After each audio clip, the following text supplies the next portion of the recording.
বাংলাদেশ থেকে আমদানিতে বিধিনিষেধ, স্থল পথের দরজা একদম বন্ধ করে দেওয়া হয়েছে বাংলাদেশের জন্য। আর এই সিদ্ধান্তের পরে একদম চেনা যে পেট্রাপোলের ছবিটা, সেই ছবিটা আমূল বদলে গেছে। তবে শুধুমাত্র কিন্তু পেট্রাপোল নয়, অন্যান্য স্থল বন্দরের ছবিটাও একই।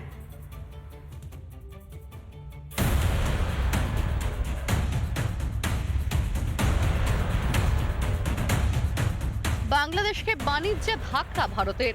ভারত বাংলাদেশ সীমান্তে বাণিজ্যে বড়সড় ভূমিকা থাকে পেট্রাপোল স্থলবন্দরের। প্রতিদিন গড়ে 250 থেকে 300টি ট্রাক বাংলাদেশ থেকে ভারতে ঢোকে পেট্রাপোল সীমান্ত দিয়ে। শনিবার কেন্দ্রের কড়া সিদ্ধান্তের পরই এখানকার রোজের ছবিটা বদলে গিয়েছে।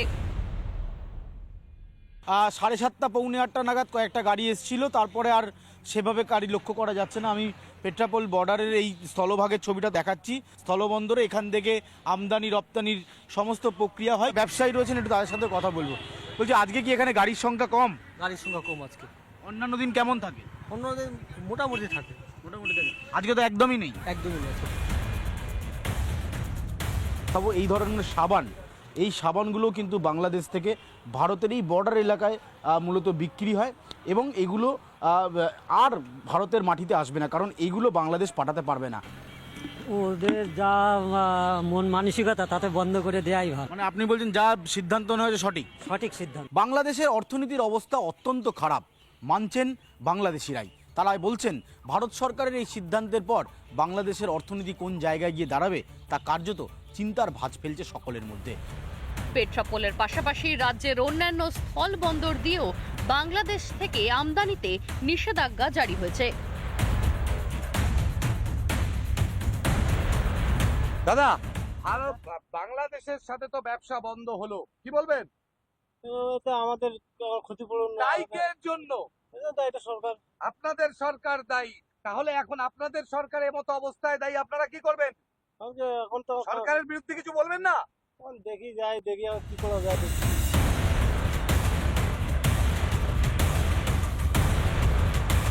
শুধু আমার বলে কথা না, আমি মনে করি আমার ছোট মস্তিষ্কে যে আমাদের দেশের জন্য এটা বিরাট একটা ধাক্কা। বাংলাদেশ সীমান্ত ফুলবাড়িতে কিছু বাংলাদেশি চালক, লরি চালকদের সাথে আমরা কথা বলেছিলাম। তাদের যেটা বক্তব্য, আগে ভালো ছিলাম, ডক্টর ইউনিস আসার পর থেকেই বাংলাদেশের সাধারণ মানুষ কিংবা গরিব মানুষ তারা ভালো নেই।